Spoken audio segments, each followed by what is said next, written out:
WNST, Towson, Baltimore, and Baltimore Positive. We are positively in my favorite location in downtown Baltimore, sort of the home of Baltimore Positive, the home away from home. I keep saying at some point this is going to be the last time we're here.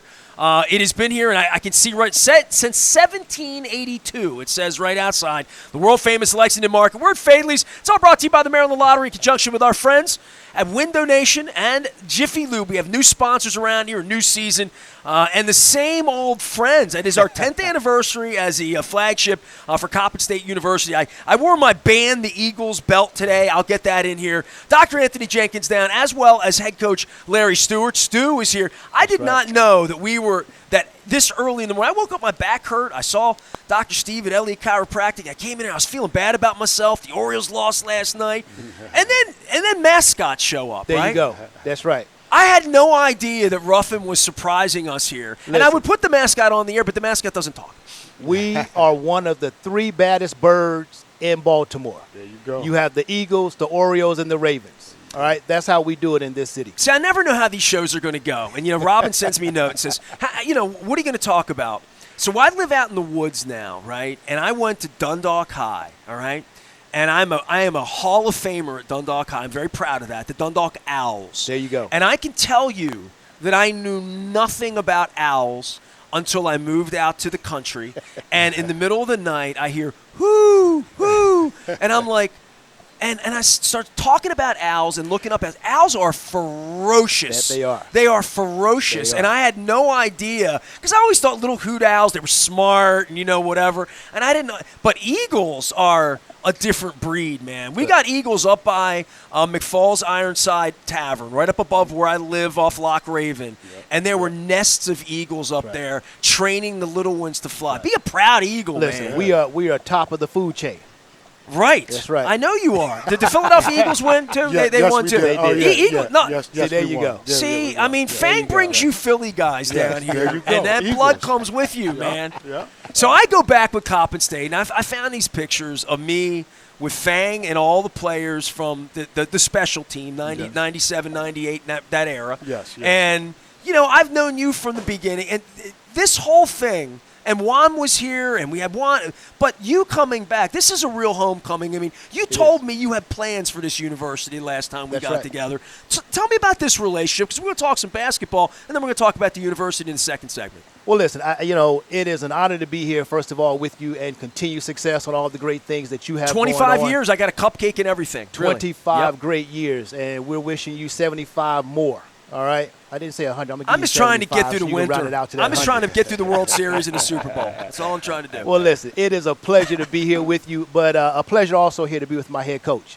Larry Stewart is he is bringing energy back to Coppin basketball.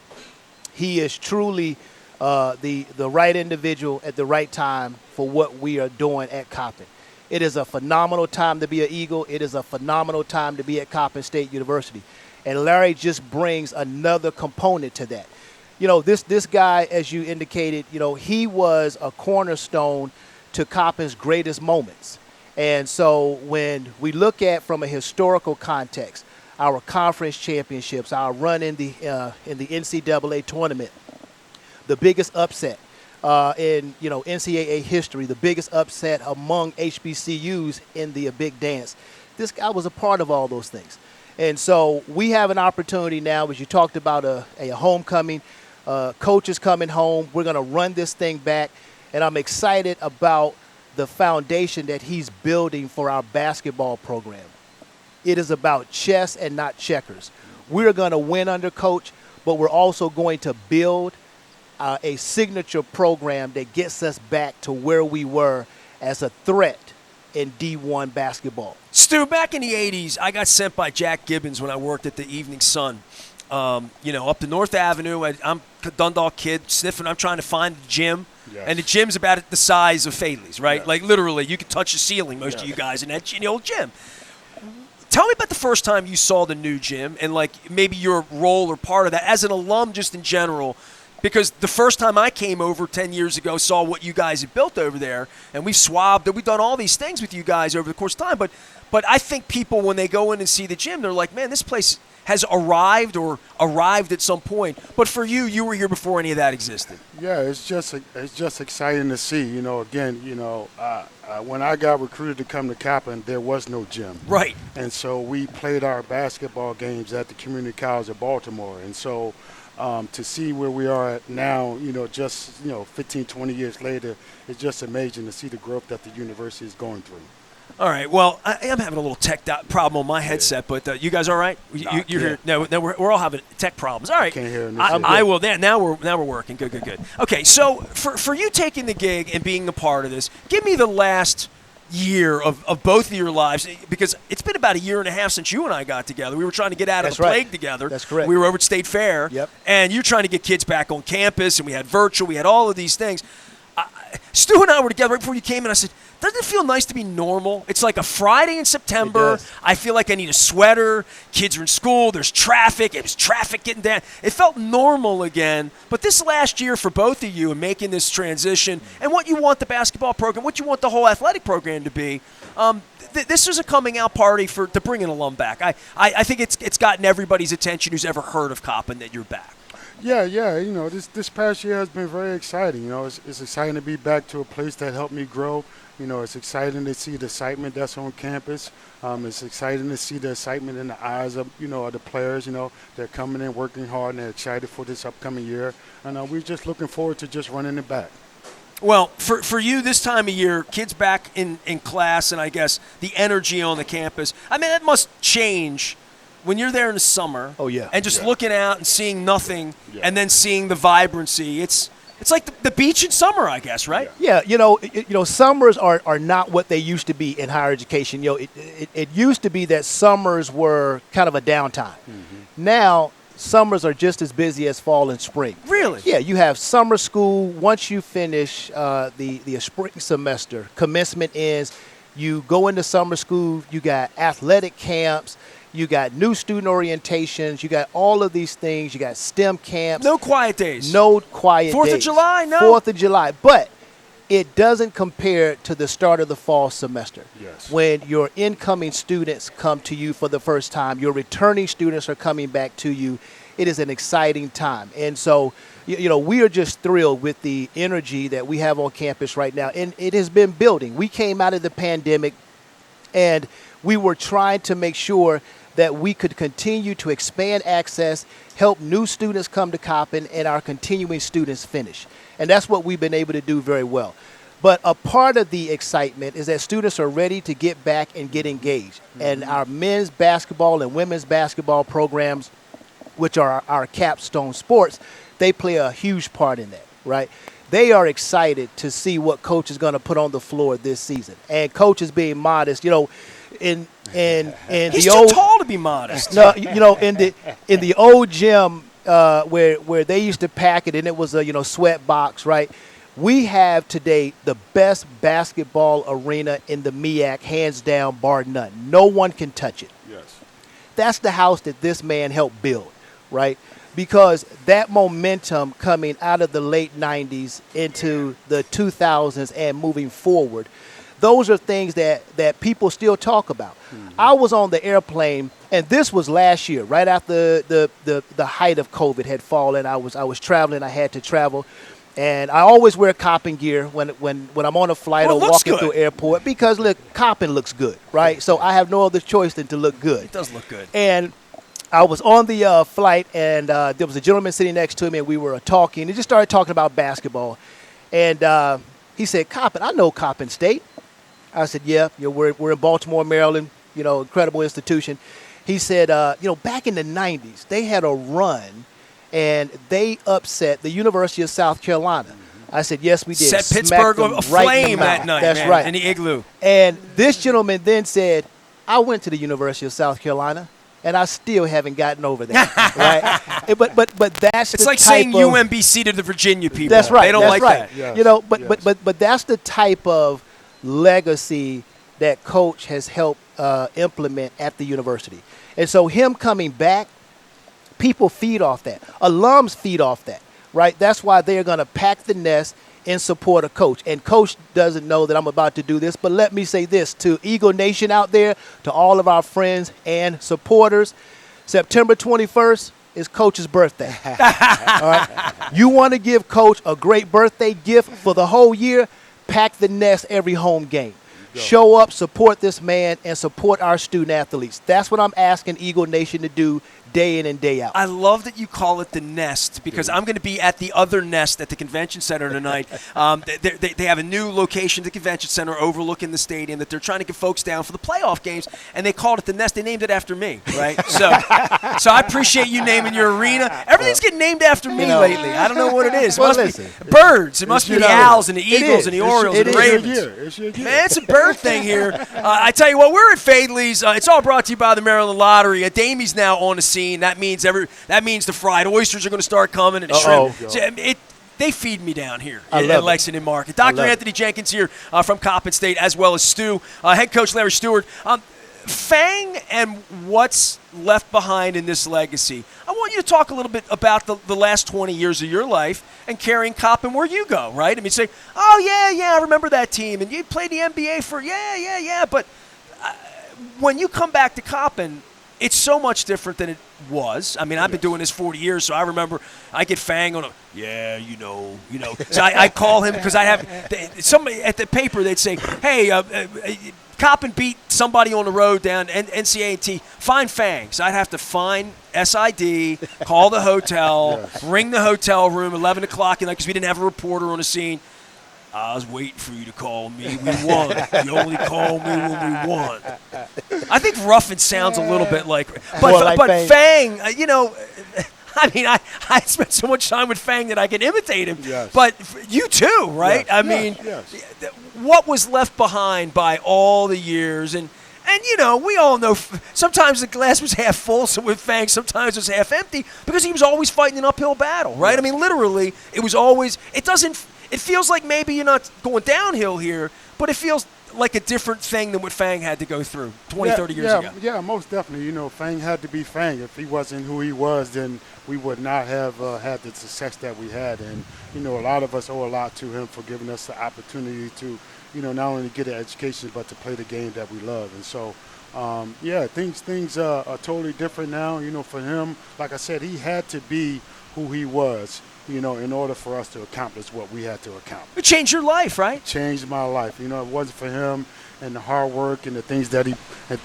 he put us through in those, 3 to 4 hour practices each and every day. There's no way I was going to be able to, walk into an NBA training camp and, make the team and do the things that I did. I ended up, a lot of people may not understand or know my story, but I literally only played 2 years of high school basketball. I played 3 years of college basketball, and I was able to turn that into an 18-year professional career. And a lot of it, is due to a lot of people that I, mentored me back in Philadelphia, but also a lot of it has to do with Coach Fang and the things that he installed in me. First time you met him, he come in your house, or did you see him at a gym? No. I think you remember the first time you meet Fang. Oh, most definitely. The first time that I met Coach Fang was on my visit. He was really good friends with a mentor of mine who I through the Sunny Hill League, John Harnett. John Harnett literally put 4 to 5 of us in the car. We came down 95. We went over to BCCC. We watched them play. We watched Phil Booth play. We watched Derek Organ play.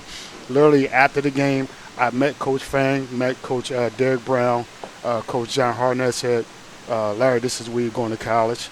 We got back on the road, and next thing you know, I was down here in August. Literally, that's how it went. Any thought in the world that you'd be the head coach of the team one day in this beautiful gym? No, it is something that, I've been working towards. And, I say all the time, God is good. He's blessed me with a lot of different things. And so, I just kept my head down. And, in the back of my mind, this is home for me. And, why wouldn't I want to be here, to help these young men, teach and grow and help them, to try to reach their dreams and do some of the things that I did. And so it's always been in the forefront of my mind, that I wanted to be a head coach, number one, but I also wanted to be the head coach at my alma mater because, it's done so much for me. I think a part of mentoring, whatever, on campus, you see something of yourself in young people. I think as you get older, certainly for me in hiring and trying to bring people to do radio, and you say, oh, I remember being like that. Yeah. I would think with what you've done and the journey you've been on, seeing these young people, you see a little bit of yourself in that. Oh, most definitely. You see flashes in each and every one of them. It's just an exciting time to see it in their eyes and see the hopes and of them being able to accomplish their dreams. And I also want to just say that my staff is all Coppin, and so I wanted to surround the players with nothing but the history of Coppin. Each and every one of us have been successful at our own times during our tenures here at Coppin, and so I wanted to surround them with much support as I possibly could.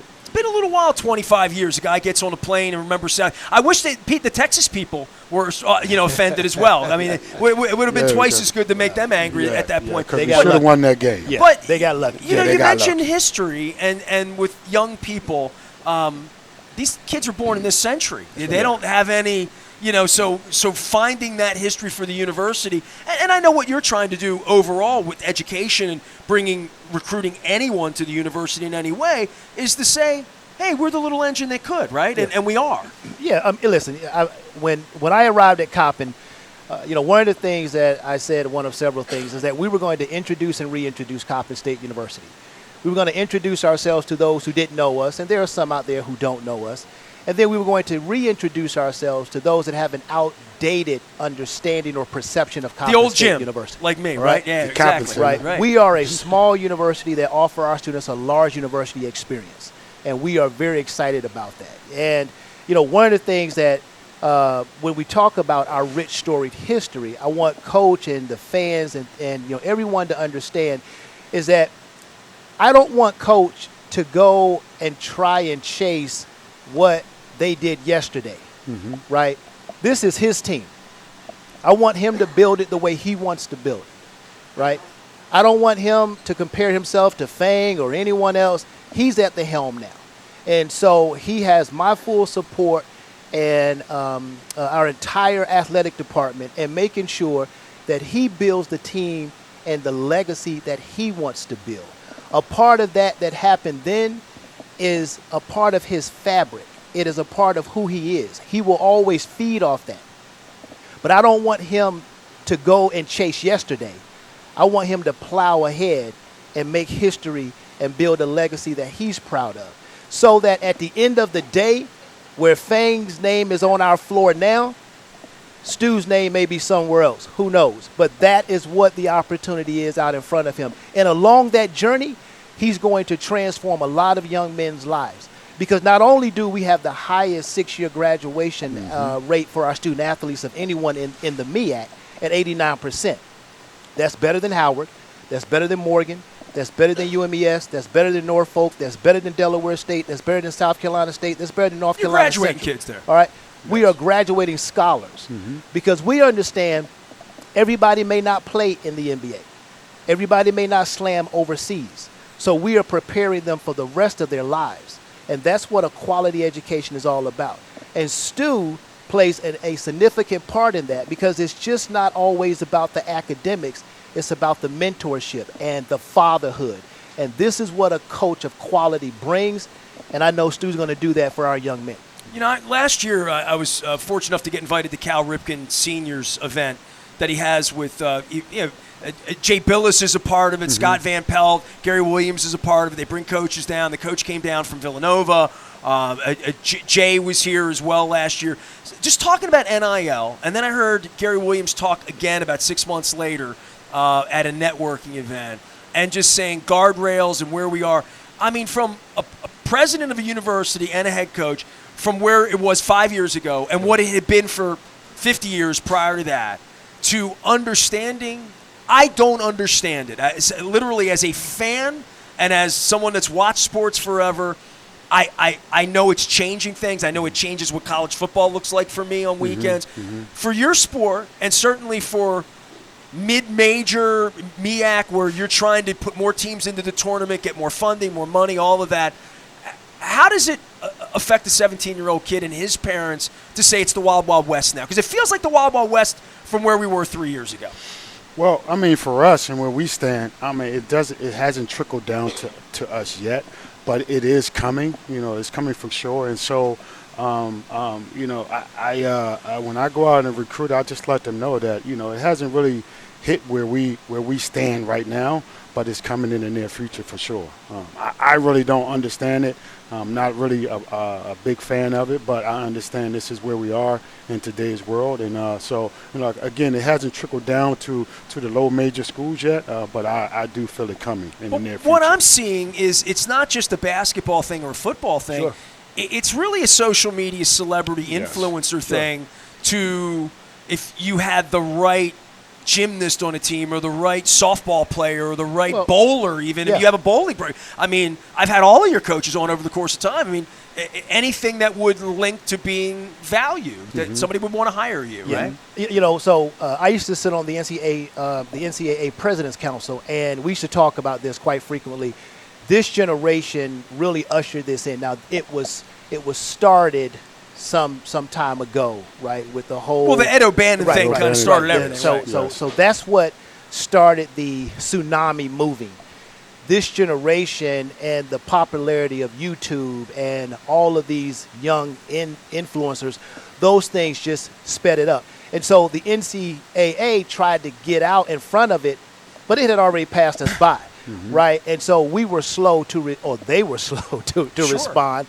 And so now we are in a situation where we're still trying to grapple with and get our arms around what does this NIL thing really look like at multiple levels. Sure. I talked to the Towson people for all of you. Yeah. Because you're all recruiting sort of kind of in the same way and the same kids in the same schools and whatever they believe. You know, once you get that into a 17-year-old or parent's mind that my kid's going to get $100,000 and go to college, right? Well, you know, that's a whole different platform. It is, and I think that what we still have is we still have some parents and some young people with the understanding that, hey, where my child goes to school may not afford them that. Even if it's Alabama or Coppin, not everybody is going to get a big NIL deal. Understanding that in many situations you'll have one or two superstars who could bring everybody else along. In fact, I actually liken it to the old commercial when I was small. I remember seeing this actual commercial with Dan Marino. And he used to do isotonic gloves. All right. And there was one commercial where he brought his entire offensive line, right? And he basically said, I got them a gift because they've been a gift to me all year. And he got them gloves, basically saying he's been in good hands all year.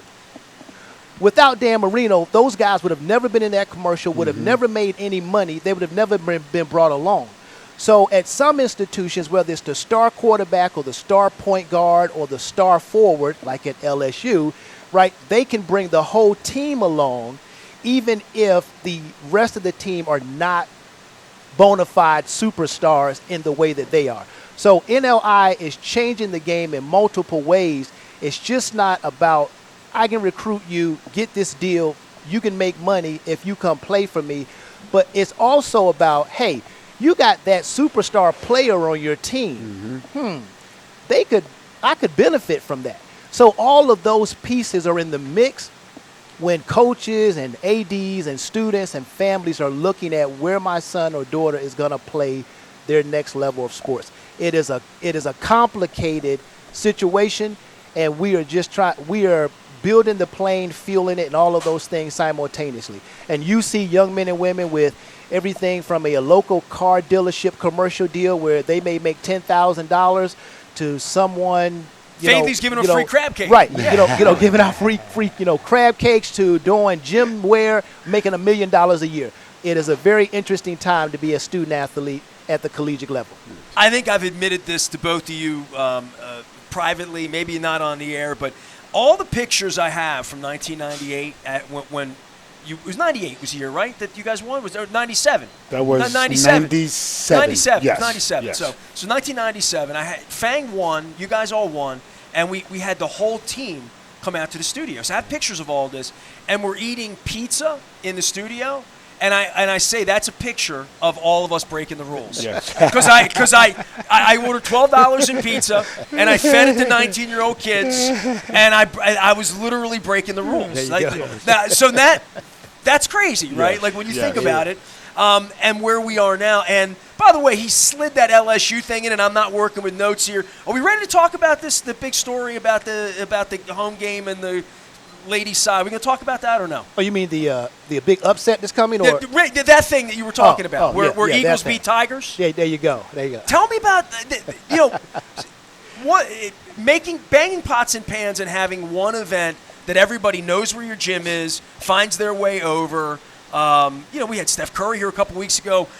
When there is that kind of thing, I remember when LeBron played over at Morgan one day, right? You guys are doing something here that's going to be sort of unprecedented, right? We have a real star from Baltimore in the game, not in the men's game, but in the women's game. Yes. Yeah, look, this is historic, right? No national champion has ever traveled to an HBCU to play a home game on that HBCU turf. Yes, it is special because Miss Reese, Angel Reese, is coming back and so forth. But look, that day she's a basketball player. She's the enemy that day. That's right. She can sign let her drop autographs 40 on us. any other time. But we're excited because I think it's a great opportunity to elevate again women basketball, right, in a different perspective. How does this happen? Well, how did it all come together? Well, she wanted to play here. Well, our athletic director and their athletic director had conversations. Our head coaches had conversations, and so again, it was about what can we do to honor her and her success. She's from Baltimore. How do we get her and LSU to play Coppin? And Coppin going there was not something that we were really interested in. Right, we felt we could have a bigger splash for her and for LSU and for us if they came here, and so that's really what the actual thought process was. And then they started making the sausage, which I know nothing about all the actual details. Stu knows all about that, making games, right? Yeah. But let me that's let the hardest part of your job. It is, but Stu would also agree that Coppin is no stranger to playing big time talent. We've beaten big-time talent. That was Fang's game. Whether it was Maryland, whether it's Georgetown, whether it's University of South Carolina, Coppin has a record of beating big institutions that very few can match, right? So this is just another chapter in our history of taking on a giant, right, in some people's eyes. Like I tell my team, I was talking to the coaches, listen, the rim is 10 feet off the floor in Baltimore like it is at LSU, right? The court's the same size, right? That doesn't change. What changes is, are you prepared to take on the opponent that's in front of you? That's the only difference. They dribble just like you dribble. They shoot threes, you shoot threes, right? It's about discipline, game plan, and being in that moment. And I think that our ladies are going to be really ready for this opportunity. You want that opportunity, right? Most you definitely. want to play the best. This is what you live for. This is what you practice each and every day for. And it's when you're going in these type of games, it's just a mindset. You have to be locked into, the things that your coach and the things that your team has been doing up to that point. It's just a mindset. Like Dr. Jenkins said, it's a basketball game. They got to do the same things you got to do. And so, you come in there with the mindset and have the confidence and you believe in each other, anything is possible. I remember when Stu came down to my studio at the Lord Baltimore back. I was on 1360 back in the 90s, Yes. so with Fang Mitchell. Larry Stewart is here. He's the new head coach of Coppin State. They are our partner. We're celebrating 10 years of partnership and flagship with Coppin State, and that game will be on AM 1570. It's all brought to you by the Maryland Lottery. Dr. Anthony Jenkins also down here with us. We are also sponsored by Window Nation, 866-90 Nation. Want to give them a shout out as well. And newest sponsor, Jiffy Lube, for all that we're doing here. It's also our 25th anniversary. Basketball team, tell me what you got. I got to get you. You said 9:30. I got practice, and I tell you what, you screw the coach up on practice time, they fine you for that over there, right? Yeah, they fine you over That's there right, for that. that's right. So I got to get you there on time. So tell me about your team. No, just an exciting team. We have a lot of different, a lot of different weapons. A lot of guys who can do multiple different things on the court. Have a mixture of some older guys, but a lot of newer guys, and so just trying to get them to blend and be together. But it's going to be an exciting time. Guys are bought in. They're excited. They're starting to believe in each other. They're starting to believe in the things that we're saying to them, and so just looking forward to just running it back this year. You look like you're in shape. You getting out there mixing it up still? Yeah, it's just in my nature, man. I'm up every morning 5:30, doing the same things, getting that same workout in that I always do, and so I'm just used to being this way. Stepping outside, still hitting threes maybe sometime? Yeah, I do every now and then, but I don't want to show off too much. I got to keep the confidence level high for the guys. He can play. I love it. Yeah. I watched some of the film. I know. He can play, no doubt about it. All right, he's going to be coaching him up. Dr. Jenkins is going to stay with us. We're at Fadley's. We're really, really appreciative to everybody. We're going to be at Coco's next Thursday. Got some great guests lined up. Rasiga's coming by. My old pal John Morgan, who wrote the book on the Ravens Stadium getting built 25 years ago and financing, wrote all the book on the Colts leaving and the Ravens coming. So he's going to be joining us at Coco. It's all brought to you by Maryland Lottery. I have the new Ravens scratch-off. This is the very first ticket. It's 001. Ooh. Appreciation to Roz and John and Doug and everybody over at the Maryland Lottery. Roz is going to be on the show, too, next Thursday at Coco's. We are here at Fadley's. I smell crab cakes, shrimp salad. Starting to smell it. We're going to do fried oysters because 'tis the season. I saw crabs on the way back. The world-famous, legendary Fadley's. We're still in the old Lexington Market. Back for more with Coppin State President Dr. Anthony Jenkins. We're going to bid Stu Thank you. Thank you for adieu. having me on anytime. I really appreciate it. Adieu is our Wordle word. That's the five-letter the word. word? That's Yes. the A-D-I-I-E. Well, Yes. you get all the vowels out, There so I you go. use adieu. That's our Wordle word. Buy Back those from- season tickets. Yes, get those All right. season Hey, tickets, Charm City. when's the big game with Angel? 12/20/23. 12/20/23. Eagles Tigers at 5 the PEC. days before Christmas. That's Yes. right. Oh, the boys playing anything? No, the boys aren't No, playing. we're off so that we can be in attendance to cheer right. on our Eagles. Waving the towels. That's there right. you go. All right, That's I see right. blue and gold everywhere. Back for more. We're at Fadley. Stay with us. The doctor's going to stick it with us.